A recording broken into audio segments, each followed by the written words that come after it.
الحمدللہ وحدہ من لا نبی بعد اما بعد فاعوذ باللہ من الشیطان الرجیم بسم اللہ الرحمن الرحیم ولا تقولوا لمن يقتل في سبيل الله اموات بل احیاء ولكن لا تشعرون صدق اللہ مولانا العلی العظیم اللهم صل على سيدنا وشفيعنا وهادينا ونبينا ومرشدنا وسندنا ومولانا محمدا عبده ورسوله صلى الله تعالى على خير خلقه محمد وعلى آله وأصحابه وأزواجه وذرياته وأهل بيته ولأمته إلى يوم الدين وبارك وسلم تسليما كثيرا كثيرا. میرے عزیز دوستو بزرگوں، محرم الحرام کا مہینہ یہ اسلامی مہینے کے اعتبار سے پہلا مہینہ ہے. یہ مہینہ دو حصوں میں منقسم ہوتا ہے. اس کے دو حیثیتیں ہیں. اس مہینے میں اللہ تعالیٰ نے دشمنوں کو کیفر کردار تک پہنچایا اور اپنے چاہنے والوں کو نوازشات عطاؤں سے نواز دیا. یہ مہینہ فرعون کے غرق ہونے کا ہو، نمرود کے ہلاک ہونے کا ہو، ظالم سرکش جابر کی سلطنتوں کے خاک میں ملانے کا مہینہ ہو. اس کے دوسرے طرف سیدنا آدم علیہ السلام کو اس دنیا کے اندر توبہ قبول ہونے کا، نوح علیہ السلام کی کشتی کو طوفان نوح سے بچنے کا، موسیٰ علیہ السلام کو بحر قلزم سے نکلنے کا، ابراہیم علیہ السلام کو آگ میں سے نکلنے کا. اسی طریقے سے انگنت ایسے انعامات ہیں جو اللہ نے اپنے چہیتوں کو، یہاں تک کہ بعض لوگوں کو ولایت، بعض لوگوں کو قطب اور ابدال کا مقام، بعض لوگوں کو دانشمندی، مال اور علم، اولاد، جو نعمتیں ملی ہے بعض لوگوں کو اسی مہینے کے اندر ملی. یہ افسوسناک بات ہے کہ اس مہینے کو لوگوں نے منحوس سمجھا ہے. جس دن حضرت امام حسین کی شہادت ہوئی وہ محرم کی 10 تاریخ تھی. وہ 10 تاریخ اہم ترین تاریخ ہے. ہونا تو یہ چاہیے تھا کہ حضرت امام حسین کی شہادت کو واہ واہ کا خراج تحسین پیش کرنا چاہیے تھا. ہائے ہائے کرنے لگے. ہائے ہائے کن کے لیے؟ جن جو برباد ہو گئے. نعوذ باللہ امام حسین برباد ہوئے. ایک آدمی کی جمعہ کے دن وفات ہوتی، لوگ کہتے کتنا نیک آدمی تھا، جمعہ کے دن وفات ہوئی. ایک آدمی کو شب قدر میں وفات ہوتی تو کتنا نیک آدمی تھا، شب قدر ملی اس کو. ایک آدمی کو شب برات، شب معراج ملتی ہے، یا اسی طریقے سے عید کا دن ملتا ہے تو لوگ خراج تحسین پیش کرتے ہیں، مبارکباد پیش کرتے ہیں، اس کے نیک ہونے کی دلیل پیش کرتے ہیں.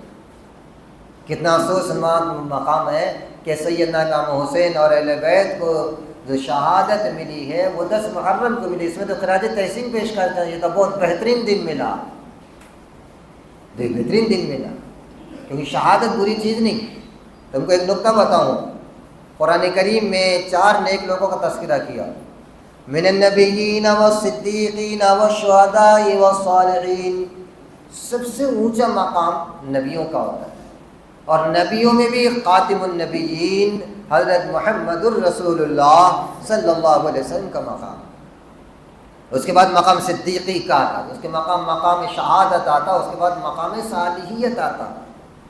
اب آپ غور کریں گے، اگر شہادت بری چیز ہے تو سرکار جو خاتم النبیین ہے، نبوت کا سب سے اعلیٰ مقام آپ کو دیا گیا، اس کے بعد آپ کی خواہش کیا ہے؟ جبکہ مقام شہادت تیسرا درجہ، مقام صدیقیت سیکنڈ درجہ، نبوت ہائی لیول کا درجہ، اور سرکار دو عالم سیدنا محمد الرسول اللہ صلی اللہ علیہ وسلم کی شہادت کی تمنا کہ اللہ میں چاہتا ہوں کہ پھر سے زندہ کیا جاؤں، شہید کیا جاؤں، پھر زندہ کیا جاؤں، شہید کیا جاؤں. ایک نبی کی اونچی تمنا ہوتی ہے. اب یہاں ایک نبی جو اتنے مقام کے اونچے مقام کے نیچے مقام کی چیز کو مانگ رہے، کیا وجہ؟ نبی تو اپنے سے اونچے مقام کی چیز کو مانگنا چاہیے تھا، مگر اونچا مقام سرکار پر مکمل ہو گیا اور امام الانبیاء شہادت کی تمنا کر رہے. کیوں؟ یا یہ بتانا چاہ رہے ہیں نبوت ہو یا صدیقیت ہو یہ وہابی چیز ہے، عطائی خداوندی ہے، اور شہادت اور صالحیت یہ کسبی اور محنتی چیز ہے۔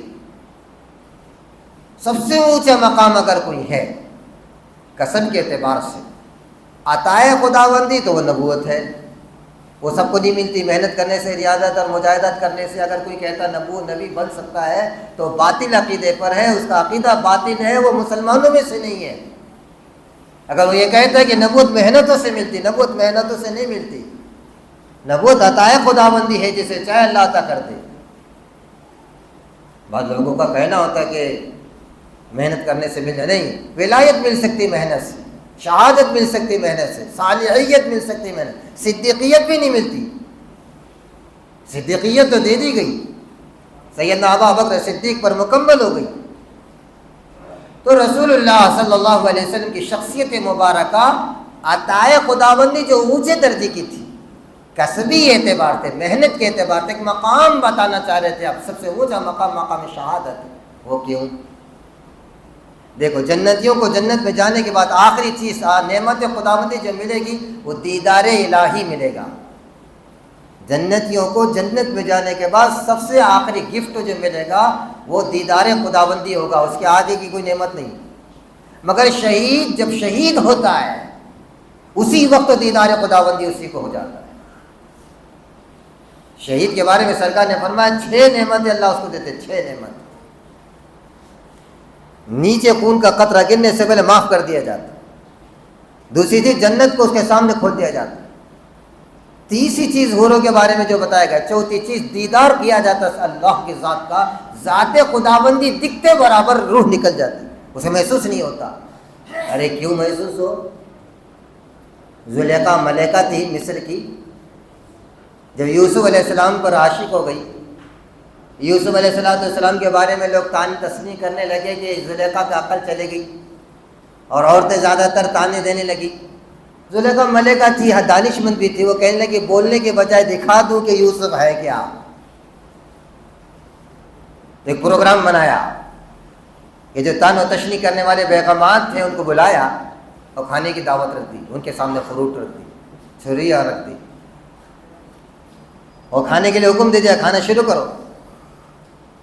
بیگمات مصر نے ہاتھ میں فروٹ لیا اور کاٹنے لگی، زلیخا نے اشارہ کر دیا پردے ہٹاؤ، یوسف کا جلوہ بتاؤ۔ سیدنا یوسف علی نبینا وعلیہ الصلوۃ والتسلیم کا جب جلوہ دیکھا تو دیکھتے رہ گئے، اور ہاتھوں کے اندر جو فروٹ کاٹ رہے تھے وہ تو ایک طرف ہو گئے اور ہاتھ کٹنا شروع ہو گئے۔ وَقَطَعْنَا أَيْدِيَهُنَّ وَقُلْنَا حَاشَ لِلَّهِ مَا هَذَا بَشَرًا إِنْ هَذَا إِلَّا مَلَكٌ كَرِيمٌ۔ جب بیگمات مصر نے یوسف کے جلووں کو دیکھ کر مبہوت ہو گئی، انہیں یہ خیال نہیں رہا کہ ہم فروٹ کاٹ رہے ہیں، ہاتھ کاٹ رہے ہیں۔ ایسے ہی شہید جب شہادت کے درجے پر فائز ہوتا، شہید ہو جاتا، فوراً اللہ اپنا دیدار کراتا، تو اسے احساس نہیں ہوتا کہ تکلیف کیا چیز ہے۔ سرکار نے فرمایا تکلیف کے بارے میں مت پوچھو، ایسا محسوس ہوتا جیسے کسی مکھی نے یا مچھر نے کاٹا ہو، اتنی بھی تکلیف کا احساس نہیں ہوتا شہید کو۔ اسی لیے رسول اللہ صلی اللہ علیہ وسلم شہیدوں کے بارے میں فرماتے ہیں قیامت دن اللہ جنت میں جانے کے بارے جنتوں میں سب کو بھیج دے گا، چاہو تم جنت میں جاؤ، شہیدوں کو بولے گا تم بھی جنت میں جاؤ، گئے جنت میں جانے کے لیے، اللہ کہیں کیا تمنا ہے تمہاری، کیا چاہتے ہو؟ شہید کہیں گے اللہ ہم یہ چاہتے ہیں تیرا دیدار، اور اگر دیدار ہم کو کرنا ہے تو بار بار دنیا میں بھیج، ہم تیرے نام پہ لڑتے رہے اور تیرے نام پہ شہید ہوگی۔ جو شہادت میں مزہ ہے وہ جنت میں مزہ نہیں۔ اس لیے رسول اللہ صلی اللہ علیہ وسلم کی خواہش تھی کہ بار بار مجھے شہید کیا جائے۔ یہ مقام شہادت، مقام نبوت سب سے اونچا، سب سے اونچے نبی شہادت کی تمنا کر رہے تو اس بات کا پتہ چلا کہ شہادت کسبی ہے اور اونچے درجے کی چیز ہے، شہادت ماتم کی چیز نہیں ہے۔ ہم دیکھو ایک آدمی ہے حج کے لیے جاتا ہے نا، حج کے لیے تو گھر بار چھوڑتا ہے، بیوی بچے چھوڑتا ہے، کاروبار چھوڑتا ہے، سب چھوڑ کر حج کے لیے خانہ کعبہ جاتا ہے، دیکھ کر آتا ہے، خانہ کعبہ کی صعوبتوں کو برداشت کرتا ہے، وہاں مزدلفہ، مینا، عرفات اور فلاں اور صفا مروہ رمی، یہ جتنی بھی چیزیں، جتنی مشکلات، صعوبتیں، پریشانیاں ہیں، طواف کی جتنی بھی تکلیفیں، وہ سب برداشت کر کے جب آتا ہے تو شہر والے اس کو آنے کے بعد ویلکم کہتے، اہلا و سہلا مرحبا کہتے، دعاؤں کی درخواست. کیوں بھائی؟ کہاں اس نے خانہ کعبہ دیکھا، بیت اللہ دیکھا، اللہ نہیں، اللہ کا گھر دیکھ کر آیا تو اس کی یہ پوزیشن ہے. امام حسین نے تو اللہ کو دیکھا شہادت کے وقت، تو امام حسین کو واہ واہ کہنا چاہیے کہ آئے آئے حسین کہنا چاہیے. تکلیف تو حاجی کو بھی ہوئی ہے، مگر حاجی نے بیت اللہ دیکھ کر آیا، اللہ کا گھر دیکھ کر آیا، اس کے اوپر مبارکباد دی جا رہی ہے. اور خدا نہ خاصہ حاجی راستے کے اندر اٹک گیا، کوئی اس پر جرم عائد ہوگا، پتہ نہیں کیا ہوا، مگر جان نہیں سکا، لوگ وہ ویلکم کریں گے، عالم و سالم بولیں گے، اس دعاؤں کی درخواست نہیں کا محروم ہے، اللہ نے اپنے پاس بلایا نہیں، بد قسمت ہے، بدبخت ہے، پتہ نہیں کیا نواز دیا جائے گا. تو بیت اللہ کو دیکھنے والے کو، صرف اللہ کے گھر کو دیکھنے والے کو لوگ دعاؤں کی درخواست کرتے ہیں اور مبارکباد پیش کرتے ہیں. یہاں شہید جب شہادت کے درجے پر فائد ہوتا، اللہ کا دیدار کرتا، اللہ کے گھر کا نہیں. تو امام حسین نے یہ بتایا کہ شہادت ماتم کی چیز نہیں، اور اللہ نے جس دن ہی مجھے شہید کیا وہ محرم کی 10 تاریخ تھی، اور یہاں مکمل شہادت کا مقام ہے. امام حسین کی شہادت میں تمام شہیدوں کا عکس نظر آتا ہے. امام حضرت فاروق اعظم کو جو جس انداز سے شہید کیا گیا، ان کا کردار بھی امام حسین کی شہادت میں نظر آتا ہے.